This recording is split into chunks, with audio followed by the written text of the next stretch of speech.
It's always hard to tell whether we're live or not because Zoom tells me it's still setting it up, but I think that we probably are live. I think we're There live. we Let's go, do it. redirecting. Hey, I'm Tobias Carlisle. This is Value After Hours. I'm joined, as always, by my co-host, Jake Taylor.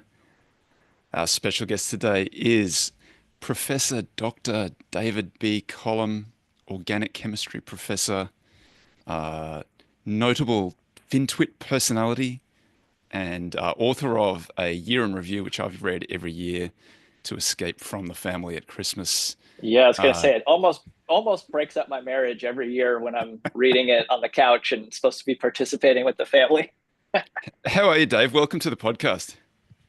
Wait a minute. What are you doing? My wife's talking to me. You can't talk to me while I'm on a podcast. Yeah, great. She wants me to open the window so we can hear what she's listening to out on the porch. Are you on? Dave, I Are was you Go. on? looking. Are you on break, Dave? You're Yeah, in your cabin. I'm in my cabin, and then I go home in a couple days. But before that, Mike Ferris is coming up to visit me, and so maybe we'll do a podcast from here. Who knows? Nice. It's not just a backdrop. Yeah. Dave, I was looking and I realized that you and I have been internet email friends for 12 years at this point, if you can Is imagine. that right? Is that Yeah. right? I lose track of everything at this point. I think it's a senior moment thing. But one time um, um, I was searching a famous podcaster. Mark, what's his name? God, I'm drawing blanks on everyone today. The famous international expert, Mark. Come on, God damn it, very cantankerous. In any event, to see more, and I found a podcast I'd done with him, and I go, what? What? I don't remember that. So, in any event. Yeah. So how are things? How's things? It's hotter than shit here. You cannot believe how hot it is here. You guys are in California, right?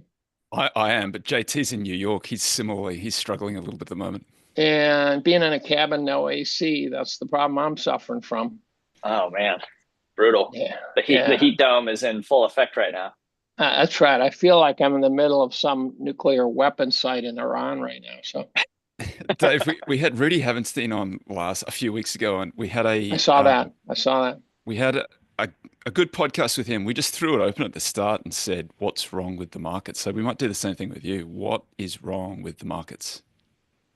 Um, besides the fact they're all fucked up. They do not respond to anything. They're it's like they're driving without shock absorbers, and at some point we're going to break an axle, right? So it's like skyscrapers. They blow in the breeze to respond to the wind and things like that. And if they're made too rigid, at some point you just hear a snapping noise. And so they don't respond to anything, right? We started World War III a couple days ago, and the markets went up, right? How does that work? It's bullish. And Yeah. and on top of it, they're profoundly overvalued. So like any system displaced from equilibrium, when it's way far from equilibrium, when it returns, it's a violent return. So that's what a bomb is. That's what an avalanche is. That's what an earthquake is. And that's what a market problem is. And so I think we're going to see some violence, although I don't think violent crashes fix anything. So I think the dip buyers will show up and they'll think everything's okay. It'll be like Red and in Pearl Harbor, where he sticks his head up and he's going to say, "Guys, it's a dud," and then gets his redheaded ass blown to bits. Mm. What makes you think that it's overvalued? What are you looking at to make that determination? Well, I watched 25 metrics. They all seem to tell the same story, unless it comes from some Wall Street sell side analyst who then makes up stuff. Um, the one I like the best for some reason is the Case Shiller PE. And it goes back to 1880. And if you look at the average Case Shiller PE from 1880 to 1990, which I am willing to call a baseline. Okay, I'm willing to say 110 years sets a baseline for historical returns.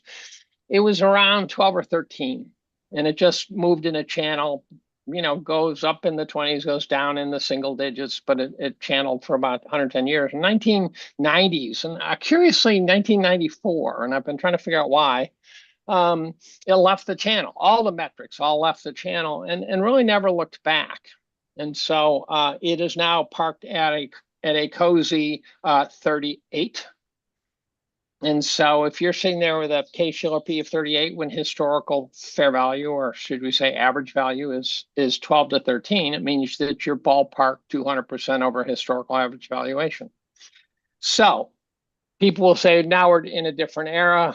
I said, look, here's the deal. If you want to let the markets be threefold over fair value, then you have to assume that you're going to get a 1/3 of the cash flow out of these supposed stocks representing revenue flows. So you can't win.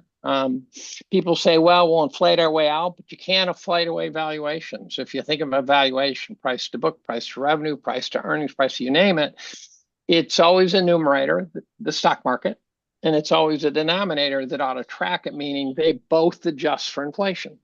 So if you try to inflate your way out, you'll inflate the numerator and the denominator, and you'll still be 200% over historical average valuation. And so inflation doesn't solve the problem. I think Jake and I are sympathetic to that view, and I think that it's backed up by Tobin's Q and any other number of Tobin's Q is another. That's exactly right. In fact, that was Mark Spitznagel's favorite when I had dinner with him one night, and he said, "Yeah, Tobin's Q." I just think that Shiller is easier to calculate, and it makes sort of more intuitive sense to me. One of the criticisms of that, though, has been that we've never seen tech companies that are as consistently profitable and have margins like they do. And I saw Jeff Weniger posted a chart today that said that the return on equity of tech is like nearing 30%, which is, more than 2 times the average for the rest of the S&P 500, which trades around 13 times, something like that. And it's showing no signs of sort of mean reverting. It doesn't seem to be cyclical. So, like, is it possible that we have entered a new sort of regime and we're not going to see that mean reversion that we have seen in the past? Well, I've seen people smarter than me say that profit margins are the most mean reverting of all the metrics. And so the fact that it hasn't mean reverted is back to the original statement that the markets aren't responding to things. And so Google, here's a good example. Google was a market that appeared to have a complete moat around it, right? Google looked insurmountable. One time a colleague said that to me, and I said, well, what gives it a moat? And he said, well, they have 2 million servers. And I said, well, $2,000 per server, 2 million servers, $4 billion. That's a hedge fund. So what? You could build another Google. What actually happened is that AI showed up. Now all of a sudden, Google's scrambling to retain search. They're at risk of being Yahoo. Right, they're at risk of so these things happen. Mean reversion is foisted upon the market. The other thing I like to point out is that there's not a single market in the history of markets that ever got it way overvalued that didn't eventually become cheap again. There isn't one, right? They don't do that. They don't. There's a great statement in flight manual that says you will have enough gas to get to the crash site. And so I really do believe that a 30-year recency bias doesn't mean that it's not a bias. And so for 30 years we've had this luxury. So here's the bull case that got us here, and I'll tell you the bear case that gets us out. The bull case was in 81 to that zone. Markets had a PE of 6 back when you might actually be able to believe the E part. Now I don't believe the E part so readily, but so they were dirt cheap. They were priced to return what's at 15%. Now inflation was scary, which is why they were so cheap, but they were priced to return a 15% cash flow. Russia was starved for cash and sold us resources cheaply. We helped them. ExxonMobil, these guys got in there and helped. China was coming out of the dark ages and sold slave labor for pennies on the dollar, and they did it for decades. They sold us their wages and sent us their smartest people, and everything was just perfect for us. And when we paid them, they bought treasuries and things like that. So these are phenomenal tailwinds. The boomers hit the marketplace. Demographics are said by some economists to be important. I hesitate to say that because within the next 2 minutes, I undoubtedly will assault the economists for being stupid. So to quote them selectively is disingenuous, but they do believe demographics is important, and they brought their wives. And so we had a workforce participation rate that soared over those decades. Warren Buffett wrote an article in '99 saying that the only thing that really matters is the direction of long-term rates. He said from 67 to 81, when the markets treaded water for 14 years, which is a long time to wait, and lost 75% if you inflation correct, which is a long nominally time. treaded water. That's right, nominally treaded water, which means if it takes you 14 years, I mean, it's one thing to take a beating. It's another thing to take a beating for 14 years. I'd rather lose Toby, how is that? I can tell you about that. There's a story there. And so he said, look, during that period, the GDP, the real GDP grew faster than from 1981 to 1999 when he wrote the article. He said the only thing that was different was rates were going up when during the bear market, rates were going down during the bull market. And he says that's it. That's the entire story. So it basically drives valuations is another way of putting it, right? If you're competing against a 15% bond, you got to be cheap. The stocks have got to be cheap. And so we drove interest rates from what, 17, 18% down to zero, down to negative, right? Talk about negative. What kind of idiots were running this operation, right? Negative. The Swiss National Bank just dropped their yields to zero again without telling anyone that, oh, by the way, we just dropped them to zero. Wall Street turned that into low rates are bullish. The average joker on the street, which includes me, concluded, therefore, that when the rates were low, the equities are the buy. And I go, no, when rates are low, essentially zero, it's over.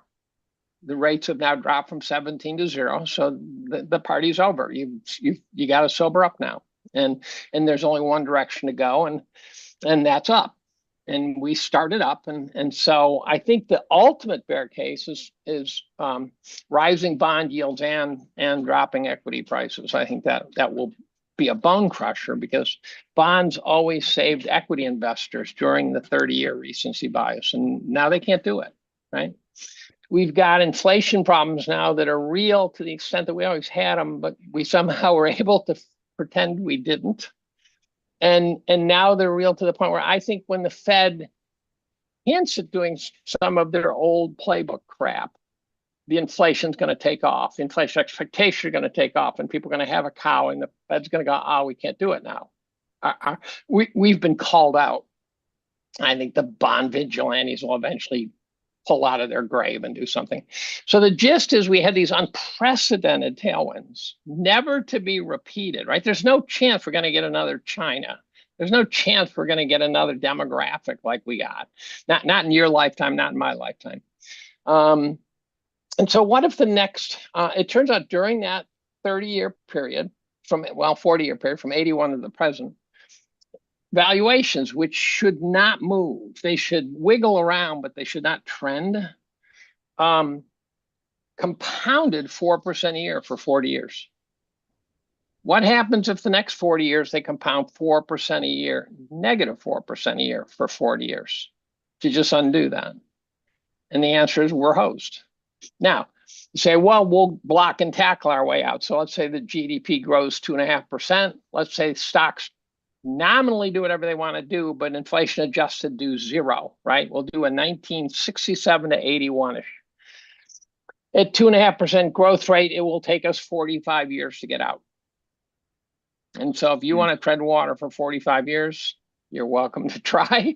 There's an old Bill Cosby skit where God's trying to get him to build an ark and he doesn't want to do it. And God says, Noah, how long can you tread water? So that's the story. And I think if we have a crash, the buyers will show up. So that's not going to fix it. I think we have another sort of bad moment that the buyers will show up, but maybe with a little less enthusiasm. And I think over the next 30 years, we're probably going to have a lot of beatings in which, unlike the last 30 years, you will not be rewarded for jumping in on the dips. And there's historical precedent for this. So if you own the '06 top, it took you 40 years not to go up and down and get even, but rather it took 40 years to end up at exactly the same place for the last time, not the first time, the last time. So which '06 top? Just the '06 top? 1906. 1906, yeah, thank you. So if you look at an inflation, anyone can do this at home. This is your assignment. Turn off this podcast briefly and boot up an inflation adjusted plot of the S&P. And what you'll see is if you draw a line across from the major peaks, and don't extend the line to where you break even, extend the line to where you get to that same value for the last time, not the first time. Because to me, that's really relevant. And it turns out that there are about 4 really bad looking lines that you can draw, one of which is 75 years long. If you own the 29 top, you broke even around 1984, I think, something like that.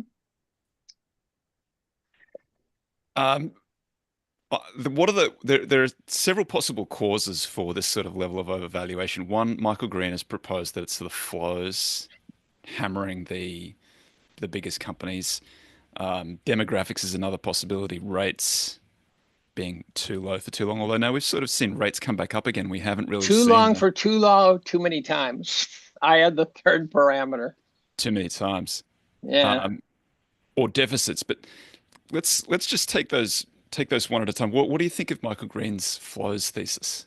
Well, at first I thought his model was simple, and the more I've gotten to know Michael and his model, the more I realize that he really does have a profoundly deep understanding of what the hell he's talking about. Not that I thought he was wrong, but I thought that it was just kind of a bumper sticker bit of thinking, and it's not. Michael's really, really beyond sharp, and he's correct. And so it removed price discovery for a huge percentage of the buyers, and that's how the market becomes unresponsive, because there's a steady flow. Now, Michael used to talk, and maybe I didn't like him in the earlier days, his model, because he kind of had this nothing's going to stop it attitude, and I didn't buy that. But now he's starting to say, here, I can see things that are stopping it right now. So he's gotten much more dire in his near-term warnings. Not some long-term, someday it'll stop, but rather saying, look, if you look at the flows, they're kind of rolling over right now. Because the boomers are retiring? Is that the... Well, I think so. Boomers are drawing down? It's possible that there's some smart people with big money who are going, holy shit, I got to get out of these markets. Like Buffett. Let's start with Buffett, right? He is not only in cash equivalents, but he's not long duration either. He doesn't think the 30-year bond is the place to be. And he's never like 30-year bond. Well, but the 30-year bonds is stupider than a brick, right? So I get in arguments, and I got into an, I don't want to name him. I can remember his name. This one I can remember, but I asked him. I said, okay, if I were going to sell you a 30-year bond, we're going to put in some rules and some artificial rules. But here's the rules: you got to buy it. You can't sell it. You can't hedge it. You're just buying a revenue stream. It's like an annuity or something. And you got to put it away for 30 years. How much interest rate would you demand given where we're at, what we know, what we don't know? Mm-hmm. And no one has ever guessed 5%. Not a single person has ever said 5%. I said, therefore, but people, I say, well, you don't buy them to own them. I said, someone did. Someone's going to own those all the way to the finish, right? And so if you think you're a bond trader, have a nice day, but I'm not a bond trader, and I bet you guys may not be bond traders too. So someone's got to own them. And the answers that come up with, a lot of people say 8 or 9, could be 12. I don't know what it is. 30 years is a long time to commit, given that we don't even know if the dollar is going to exist in 30 years. We know if it's going to be a reserve currency. You got to have a lot of risk premium in that thing. And therefore, it means that the bonds aren't priced right. And Dave, what would that mean then if a lot of people say that equities are like a 50-year bond equivalent? Yeah, paying 2%. Right. Right. I've been tweeting. But every right. 6 months I do this. I went out. It turns out Apple's revenues in the last 10 years are up 65%. I used to say they're stock price. I used to refer to their stock price being much higher than that. And then people say, oh, you're ignoring buybacks. So I said, screw that. So now I say market cap. I don't care. The market cap is market cap. That's the value of the company. Their market cap is up 900%. So someone explain to me why that makes sense. Yeah, EV's up even more because they've taken on some debt to do those buybacks. Right. Well, Apple also, they burned down a fortress balance sheet. They had a phenomenal balance sheet, and they did here's the low interest rate, the insidiousness of the low rates. It forced, first of all, it inspired people to use debt to do stupid stuff like buy bonds. You borrow cheap, you get some 2 basis point spread, and you think that's a good idea. The second thing is that if you're a company and you're trying to maintain a balance sheet, let's say you want a fortress balance sheet, what do you put in it? If interest rates if the best you can put in it safely is 2% return, you're getting slaughtered. Relative to inflation, you're losing money year after year after year. And so the most responsible corporate execs could not take the pain of having a balance sheet. And so what did they do? They bought, I love it. They return capital to investors. And I go, dude, the only guys you return capital to sold your equity. So you didn't really return capital to investors. Listen, you did get a nice bonus that year for cranking up the price, not giving a dividend, because that doesn't help you any. So I'm not a big buyback fan. If you're Philip Morris, you got a ton of cash, you don't want people to see the cash, and you can crank out 9% a year, buy the stock. That's a great idea. Buy the stock. But if you're sitting at a price earnings ratio of 50 and you're buying your stock, you're buying a 2% cash flow. You're an idiot. This is a little bit of a non sequitur, but I'm kind of interested in what you think about as a treasury strategy. What do you think about MicroStrategy buying Bitcoin? Yeah, the Bitcoin strategy. You guys strategy now. You guys are trying to destroy my Twitter feed now. I'm sympathetic to the Bitcoiners. I believe in the Lindy effect, and that is basically, it says the longer something's been around, the more likely it is to be around for longer. And Bitcoin fails that test pretty quickly, right? So Bitcoin is a fresh idea. It's revolutionary. So anyone who's paid attention to revolutions know they're not done by 50-year-old guys, they're done by youngsters. And so it is understandable that Bitcoin got adopted by, cell phone wielding kids who can type with their thumbs for some reason that I don't understand. And so in that sense, it all makes sense. The problem is that it also means that the Bitcoin community is loaded with people who don't understand market structure, don't understand history, don't understand that things like this have happened in the past. This one might not be one of those, but they talk about how they're undefeatable. The hubris is ridiculous. Now, I know Bitcoiners who are real smart guys, and they're much more circumspect. But would you be totally shocked if at some point the authorities in the world who, let's say you're a Rockefeller and you control the big chunk of global net worth, and all of a sudden Bitcoin looks like it's going to control. Like I saw Saylor project the price of Bitcoin, and he went out, I don't know, 10 years and had it at something like $4.5 million, and then it ended up at $88 million some number of years out. And I go, that's just horseshit, Michael. I mean, that's horseshit. That's complete and utter horseshit. That's just, you could be dead right about Bitcoin being a good idea, but you're just blowing hot air. Which means, by the way, that you want to get anointed shyster of the year. That would be it right there. I'm much more sympathetic to someone like Max Kaiser and Stacy Herbert, who were humping Bitcoin for pennies. So they obviously saw the future way more than anyone else. And unless they sold, they must be stinking rich. But I don't trust Saylor. I think he's running a great scheme, and to that I tip my hat to him. The idea of the president setting up a sovereign wealth fund with Bitcoin, that is bananas. It's bananas at several levels, one of which is, let's start with, you don't set up a sovereign wealth fund unless you have excess earnings, right? to set up a sovereign wealth fund while being, what, 37 trillion in debt. That's what we call leverage. Yeah. Right? That's just stupid. So even at the top echelon of society, there's a lot of dumbness. And again, guys who are Bitcoiners, don't give me shit, right? I just, it's not a game. I turned it down at 10. And you say, okay, well, that you should still get it. I go, no, I tell you, I don't regret it either, because if I'd bought it at 10, I would have sold it at 50 and said, wow, I'm taking it. That's it. I don't believe it. And then spent the proceeds for therapy for the rest of my life. So now I don't mind missing. You can't lose sleep over what you missed. You know, I should have bet black 35 at the roulette wheel too, but you just can't do that. I looked at eBay as the only .com I considered buying. By the way, I made a fortune in the tech boom. People have trouble believing that, but I own Dell. I made 700% on WorldCom and got out before it all went to pumpkins and mice. That's right. So I've seen it, and it was just dumb luck. It was the blind nut finding a squirrel. I mean, well, I fell for another grift. I fell for the Y2K grift. I was convinced that I didn't know the probability, but the risk was real.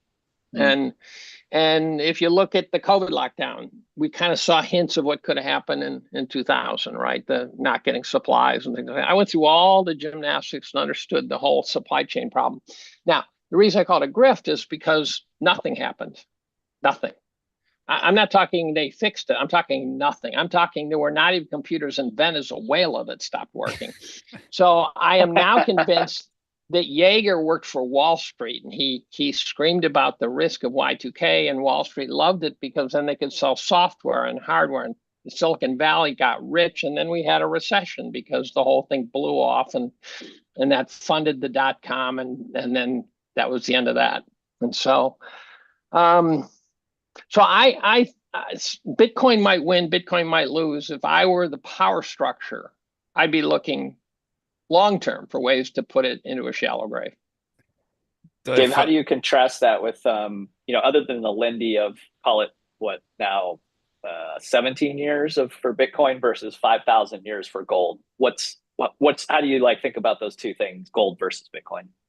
Well, one of the great advantages of Bitcoin is the ability to move it, right? So if we end up in an authoritarian world, so when I talk about, what happens if they outlaw, so I'll say to someone, I'll say, well, what if they outlaw it? They say, well, I'll move to blah, blah, blah. And I go, well, I don't want to move to blah, blah, blah. I mean, I don't really want to have to move to some place where they have snakes that can kill you, and so, but that is a big advantage. The mobility, you don't have to sew it into the seam of your clothes. You don't have it's to. It's a lot easier to keister Bitcoin, isn't it? Yeah, it is a lot easier. But that thumb drive is a lot easier than the gold bar.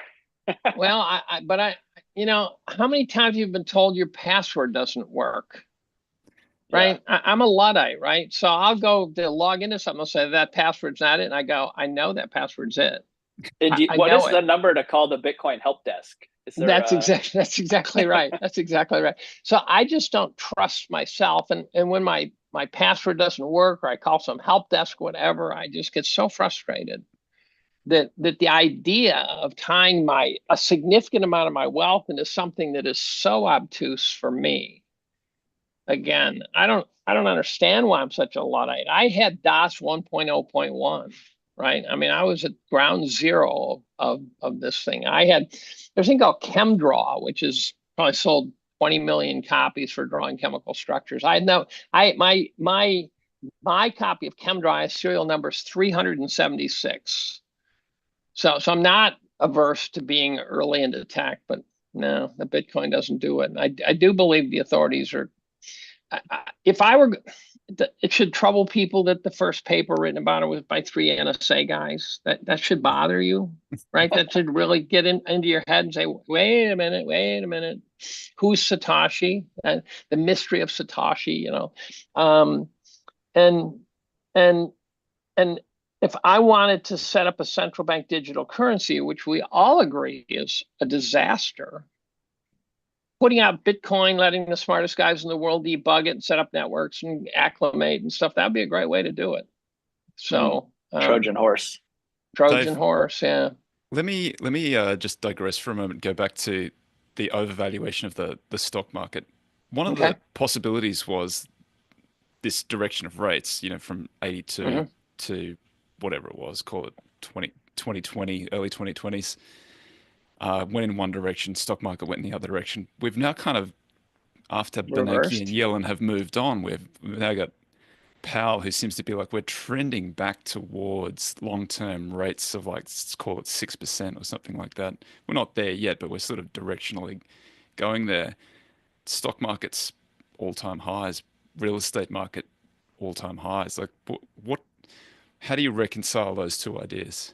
Well, the real estate market's breaking. I mean, you can hear it shattering right now, right? The fact that the real estate market has a terrible lag effect because the buyers and sellers, when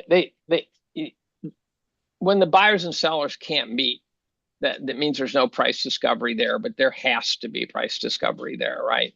And so you follow. My great source of plots and cackles is from Darth Powell, who's just constantly posting real estate plots. And the real estate market's really breaking right in front of our eyes. And so the fact that the real estate market appears to be okay to some people, I think, is and it's commercial real estate's a disaster, a complete disaster. And hidden, the real problem, we're going to have another crisis, of course, because we always do. The next crisis, every article written, 99.9% of the articles are going to have the word private in it. Okay, so the private's going to show up in terms of private capital, where, by the way, you're addicted to that. You see that? Jake, you're addicted, aren't you? I was addicted. I love chapstick. Yeah. Yeah, you know why? Because you're addicted. Yeah, I like crack too. So you break it, you cold turkey. So private capital is what bought up all the housing inventory after 0809. So they built all these houses. Where'd the inventory go? Private capital. So BlackRock. So I heard BlackRock was buying housing at 0.15% leverage, the rates, right? That's how they scooped up all the house. Single family dwellings are a lousy business, but if you can buy them for almost no cost of capital, raise within margin, and leverage the shit out of it, you can make money, and that's what they've done. Well, that's not going to work forever. Then you got the private debt market, where when you buy that Barca lounger and you get 4 easy payments, or you get the DoorDash. That's the one that's gotten the most press. Yeah. Like DoorDash, buying a burrito on layaway. Buy a burrito on layaway, and I'm going, maybe you should skip the burrito and eat a hot dog, buddy. If you got to pay 4 easy payments. So the private debt market is considered completely opaque. Who was it? William White the other day said that the shadow banking system is now bigger than the banking system. And the shadow banking system is a disaster waiting to happen. And so let's say there's $5 trillion in the private debt market, which is where that debt's being held. So when Metro Mattress sells you a mattress and you pay over a year, they don't hold on to that cost. They sell it off into the market, just like, bill collectors, right? And if you're looking at paying your heating bill or your car insurance or your Barca lounger payment, which one are you going to skip, right? And so the private debt market, which serves the great role of getting it off your 27% credit card, right? So now your credit card, so it's so obvious to use the private debt market, to use the layaways instead of putting it on a credit card and letting that build. It'd be $5 trillion of really zeroing out a ton of stuff. And then on top of that, you got private equity. And private equity is probably the worst invention in the history of mankind right there. And so you got all these guys who were charging huge fees and buying bad shit and buying other private equities. There's fees upon fees upon fees, and offloading the entire risk onto the Kentucky pension plan, where a bunch of Hatfields and McCoys are running it. Right. So Wall Street knows how you're going to be when we have to bail out Blackstone and Apollo and. It's going to piss me off, right? We don't have to bail them out, but we will bail them out. And then we'll have an inflation problem because now people are aware of the inflation problem. Inflation expectations are no longer a hidden by recency bias, because now recency bias shows that inflation can pop up very quickly. So I think the Fed's cornered. I think the Fed's not going to be able to use its old tricks. I think they're going to be cornered. I think the bond market's going to corner them. I think rates are going to go up against their will. I would not want to be the next Fed chair. I'd take a pass. I'm already hearing the people who want to be the next Fed chair because they're the ones spouting off about how we should drop rates today. They're the ones who are trying to get into Trump's head and say, make me your Fed chair and I will lick your balls. I think that financial balls. Them too. I tend to agree, but I'm playing devil's advocate a little bit here because rates were 0, and now rates they're not 6%, but they're fat. The 30 years coming in on 5, the 10's at 4, the 3 months is like a little bit north still of that. Kind of below average. I mean, if you it is, but look at any kind of history. Oh we had Bernanke and Yellen at 0 for a very long period of time. The rest of the world negative. And here we are. Like, are we talking their IQs? Or are we talking about the interest rates now? I think they're smart. I think they're too smart for their own failing. good. I think it's a different failing, right? Which I'll probably be too polite to mention on this. But how do we reconcile? Like, rates are up now. We've still got. I mean, I think that you're probably right about the real estate market too. But the fact of the matter is that Case-Shiller just printed its highest number ever, and the stock market topped out in February 2025, but we're within, you get a big enough rally, like someone drops a big enough bomb somewhere, we'll probably rally to new all-time highs. Like, it's well within spitting distance. Well, Alan, so that's an interesting point you make, and that is, here's what happens. We get a crisis. We get some little mini thing that ought to move the markets. And the last 3 guys willing to try to short it, to short it. And they sort of tiptoe their way in. And then the crisis subsides. And gazillions of people try to catch the bounce. Yeah. So there's a total asymmetry. So it doesn't just recover, it soars. Because everyone says, oh, we're not going to have World War III. Oh, buy these markets, right? But they didn't get sold when we were heading into World War III. And so every crisis seems to be a reason to buy and not a reason to sell, because the guys who sold every time there was a crisis are dead. There's Jim Chanos, who's basically on Twitter just telling us, he's a broken man at this point. And it's a family office. Yeah, family office, right? That means he's retired. And I'm not being critical of Jim. I mean, he's the guy who sort of sat there with the Standard and fought off the last of the marauding, the Vandals, and then he lost, right? And so you listen to somebody like David Einhorn get interviewed, and he says it just doesn't work anymore. Now, he sounds like he's conceded it's not going to work. That's not what he's saying. He's just saying it's not working right now. And he knows. I guarantee you he knows. I had dinner with him and a bunch of hedge fund managers one night. And I was sitting there thinking, first and foremost, I don't remember starting a hedge fund, so I'm not sure why I'm sitting at this table. And we went around the table. This is a real funny story. This is right before the Ukraine war really kicked into gear. And we went around the table at one point and said, what do you want to buy? Some techie was ranting and raving about tech, and Einhorn lost his shit. He doesn't do that often. He says, do you know what it's like to ride something down 95%? He says, you know what 95% down is? It says it's a 90% loss that then cuts in half. He says, you ever been on one of those? You ever seen one of those, right? Einhorn's top choice, his choice was gold. Mm. And he and I talked about gold for many years. He talked about his grandfather and stuff. I didn't go with my top choice. In fact, it was trivial. He said, you're supposed to actually say something that you've sized it well. I said, well, I didn't know that. I didn't know that was the rule.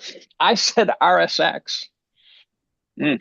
And I was watching RSX get sold off. The Russian ETF, right? Yeah, the Russian ETF. And I'm going, the thing selling at bargain basement price. I've been watching it. I owned a little bit of it for years, thinking, these Russian oil companies are printing money somehow.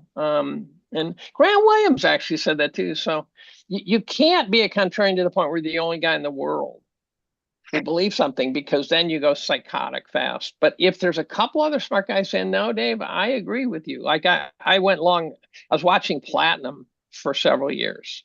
And I ran into Bookvar in the fall, and I said, I'm watching Platinum. And he said, I just bought Platinum for the first time. And Einhorn, I know, is looking at Platinum. So I reached out to Peter Brandt, who's a trader, and I said, Peter, here's the plot of Platinum. What would you consider a breakout? And he did some quick squiggling on the page, and he said, here's the breakout I'd look for. And so in Platinum, which has been dead money, flatlined as though someone was pegging the price, it was maybe a month ago, it reached what I considered to be my breakout.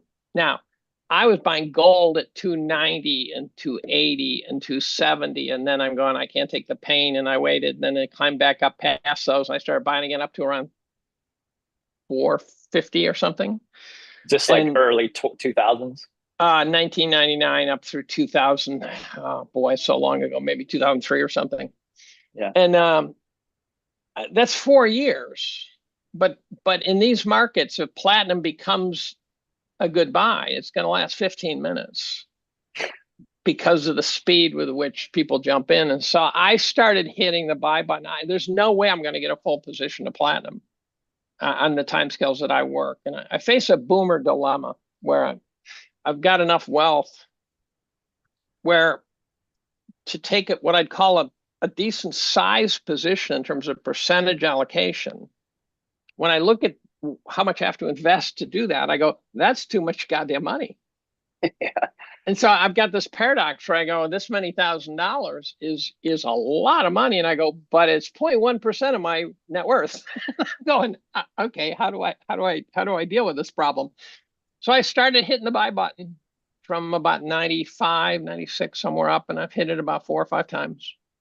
And the way I'll get up to a full position is if I'm right and Platinum ends up in some meme phase, and I'll be up to a full position. There's no I'm going to buy my way up.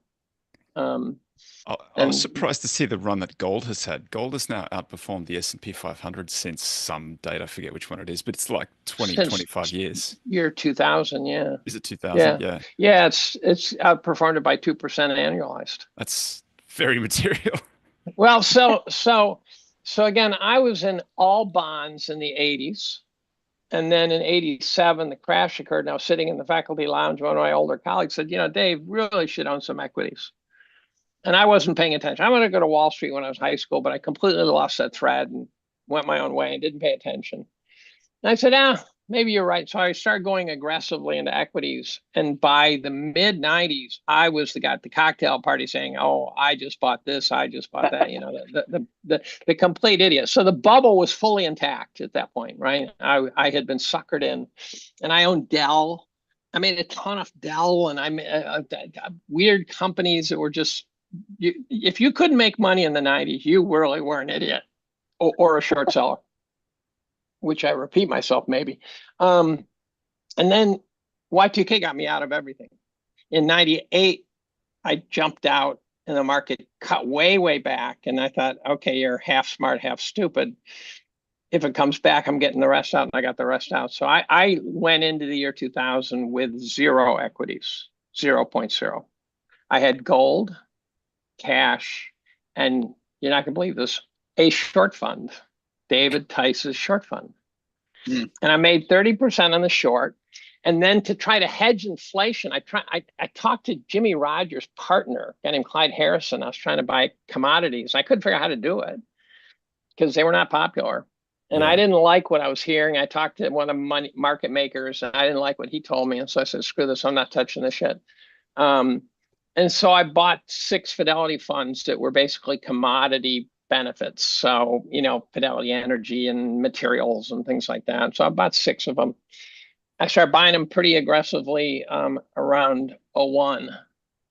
And so it turns out the knots, when people were getting their butts kicked, I made 13% a year compounded, which was extraordinary. then that continued until around 13, and then the teens just kicked my ass. And so the teens I compounded around 4%, while most people were hired in kites making double-digit returns. So the teens were the decade I'd like to forget. We'll see what happens going forward. I need one good decade. I'm looking for one more good decade. Me too, Dave. Yeah. Well, so year to date, total assets at risk, ignoring fixed income, I'm up 28%. Is that gold That's driving that? A lot of gold, yeah. A lot of gold, a lot of gold mine, not a lot of gold miners. The miners I don't trust. Those guys don't know how to make money. I'm convinced. Yeah. The salaries go up and the buyouts, the takeovers go up at the same time. Yeah, they just get stupid. It's and then if it really gets good, some banana republic dictator takes the mines from you, and it just. I buy some stuff Fleckenstein says to buy, but my entire gold mining portfolio could go to zero, and I wouldn't lose a lot of sleep. So it's really not big. What do you think about the possibility that it's deficits driving the overvaluation? We've sort of seemed to. Yeah, I think it is. And then the question is, what does that mean, right? So that's just inflation. So I argue with Milton Friedman. Take some balls to do that, right? I have a superpower. It comes from my chemistry career, where I went into a field that was complicated, and some said you couldn't figure it out, and others thought they understood it. Neither was correct, but it was really complicated. And for 45 years, almost every paper ever published showed someone was full of shit. And I realized these are experts who were trying to get it right, who got it wrong, in some case profoundly. And it developed the ability to look at, say, a dozen experts, just to pick a random Fed number, who all agree, and say, I think you're all full of shit. And that's my superpower, is to have no problems looking right into the face of the crowd and saying, I think you're all full of shit. Now, sometimes being contrarian is just being wrong. But if you can't do that, you will never be contrarian, right? So that's a minimum requirement. And so, I was laughing with Chris Martenson one day when we were buying gold. He was buying gold about the same time. I've known Chris for 25 years. He was at David Tice's chat board and his Prudent Bear Fund, right? Along with Adam Taggart, some guys from Fidelity and Goldman. Yeah, Menlo Bear. That's where the name come from. And there were some guys there who were really quite prominent, who had stupid names. and we were laughing where someone said to Chris when they said, well, it was easy to buy gold back then because it was so cheap. And it was cheap because there were 5 of us who wanted it. I mean, that was it. There was 5 of us. Yeah, one was Bill, one was Chris Martenson. Just no one wanted gold. When gold hit 300, all the guys on the Prudent Bear chat board said sell. Right, that's how bad it was, and I held on. I just somehow white knuckled it all the way to $3,400, and that worked out well. But a lot of this it really is blind nut finding squirrels and avoiding the real. I wrote about the subprime crisis. I know the date, May 6, 2002, where I got an email from a friend of mine named Rick Sherlin at Goldman. Prompted by an email I sent him, he said, we have problems all the time. What's got you especially jumpy? And I wrote about the subprime crisis coming. And I nailed it. I mean, I really nailed it. And it wasn't because I was seeing it myself. I was just reading guys like Bill Gross and stuff who were talking about. Josh Rosner was talking about the subprime crisis in the late 90s. And how General Electric was supposedly cleaning up their balance sheet, but then was using the derivatives market to take the risk back on and stuff like that. And so I wrote all about that. The thing I got dead wrong was I thought J.P. Morgan would become a smudge, and that was wrong. But I said GM, GE, they were all going to get crushed. It took 5 years. Yeah. So the fact that it hasn't happened doesn't mean it's not going to happen. It just means that it takes. I saw Gundlach the other day just say it just takes so much longer. He said the valuations are ridiculous. When Jeff Gundlach says the valuation are ridiculous, you ought to sit up and say, maybe I shouldn't be 90% equities right now, right? What do you think is the problem with the Federal Reserve? Is it the fact that the PhDs are all teaching the PhDs, and so it's one school of thought becomes predominant, or is there something else going on? Well, it's part of the problem. The echo chamber is very big. The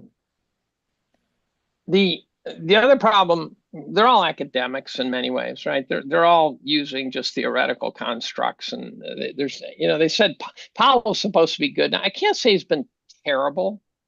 I remember when he finally flinched, he was on stage and he made some reference. They were watching the markets carefully, and I remember Danielle DiMartino Booth in a couple of DMs on Twitter was just catatonic. She had so much hope for Powell, and then she said, "I can't believe it." She was almost in tears, right?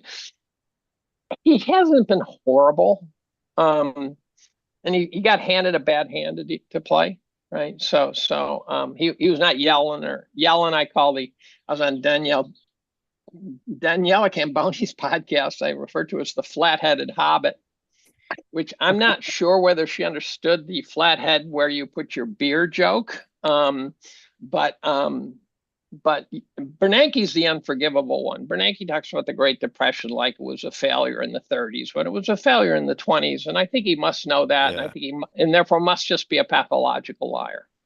Because the 20s was this huge credit bubble. It was a consumer credit bubble. It was all sorts of credit bubble. The Roaring 20s, right?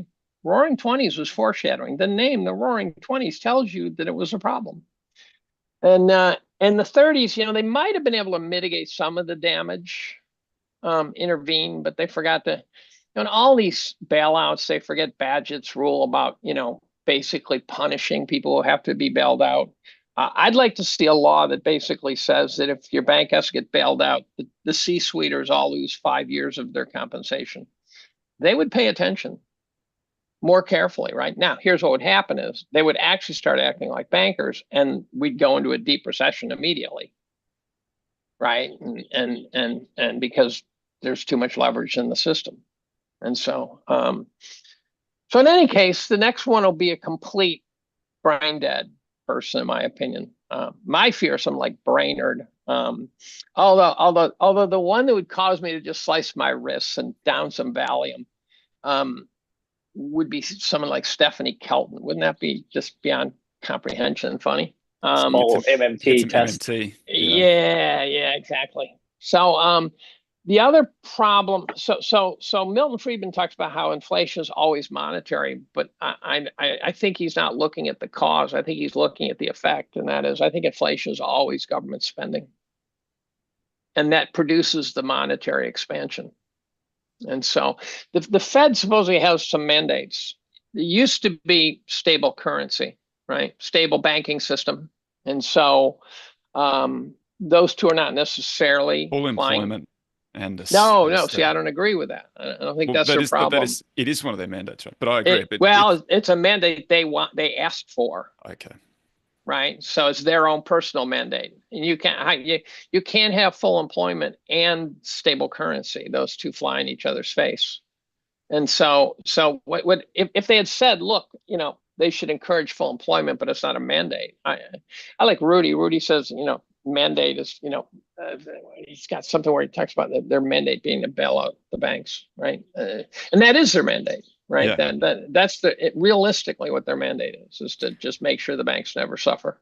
I mean, when they were first created, it was supposed to be, if you can't have bank runs, you can't have someone showing up to a bank and pulling all the assets out and causing the panic in that sense. So you have a collection of banks together and they all bail each other out.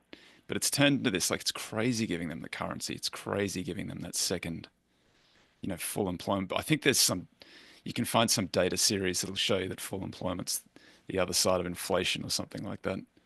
Well, yeah, and I just don't think it's their job. I think the business cycle's in charge of, and we haven't had a downturn in the business cycle that the Fed didn't treat as an emergency for 30 years. Yeah.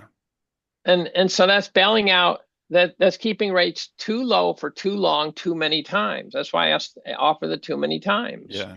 So Greenspan got addicted to the results from '87. He really liked it. He went from being an Austrian economist to a narcissist real fast. And then he just decided every chance he got, he would just be the hero and ride in on the white stallion. And then that became the norm. And so then the question is, how did it go on for so long? And I go, well, how do you define long? 30 years, the blink of an eye. 100 years from now, the textbooks will. How long was the Great Depression, right? I've argued with a Berkeley economist on this one. He said World War II got us out of the Great Depression. I said, no, it didn't.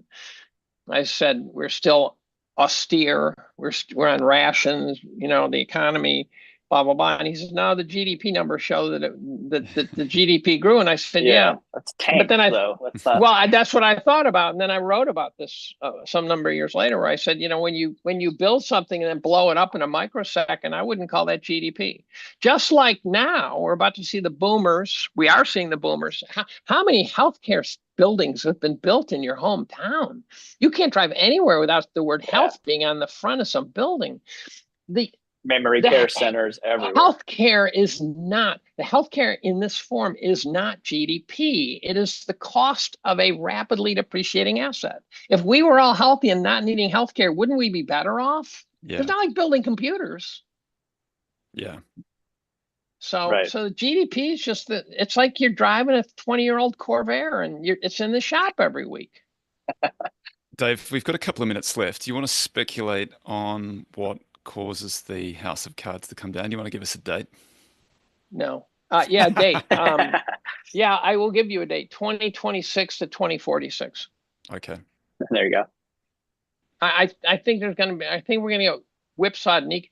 If you bought the Nikkei, if you own the Nikkei in 89, you're still underwater without adjusting for inflation. If you started buying the Nikkei at zero, no commitment in 89, so you graduate from Tokyo University and you get your job and you put the equivalent of $1,000 a month in the Nikkei.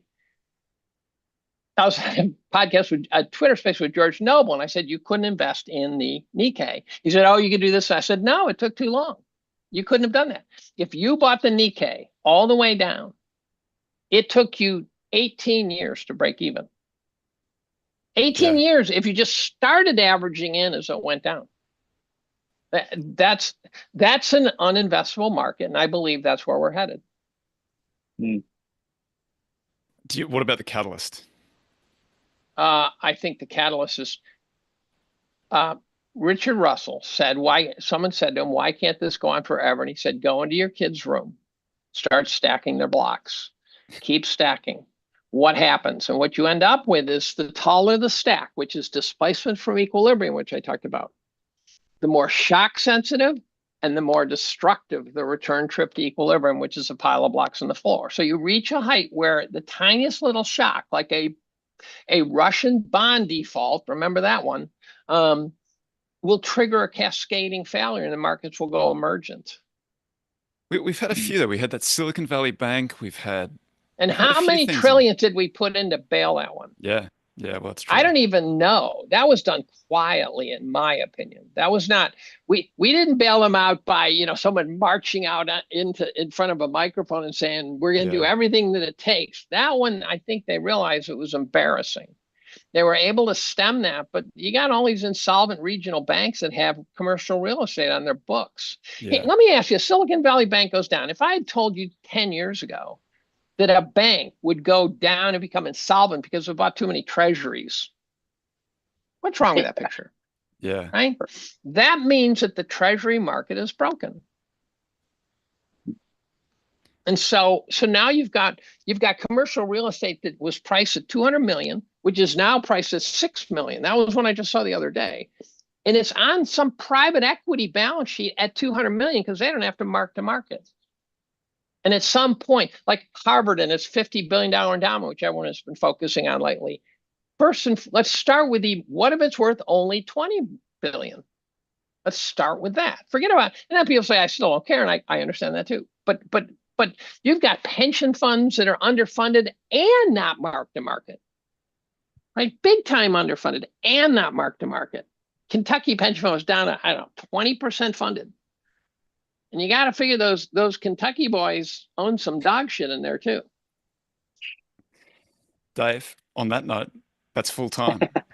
Thanks so much for joining us today. If folks want to follow along with what you're doing, you're on Twitter. What's your Twitter handle?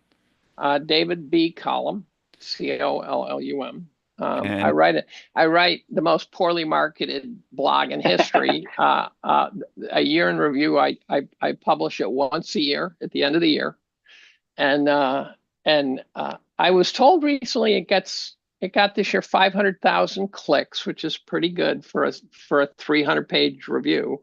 Now, could be it got 490,000 who clicked and said, "Fuck this, I'm out of here." But I know it's been read by some very important people, so I'll take that. They're the only ones who matter. Well, everyone matters. I was looking up. I've read it every year. I've read it since 2015. Really? It's being bound by Bob Moriarty. They're all being bound by Bob Moriarty right now. We're up to 2015, I think, and we've done 22, 3, and 4. And I'm going to have this anthology, which I'll probably sell, I don't know, 40 or 50 of them at least. How long have you been writing that for? Since 2009. Okay. Yeah, that's what kind of put me on the map. Yeah, that's how I found you. Yeah. Well, thank you very much for joining us. We appreciate it. We'll get you back in the future if you're willing.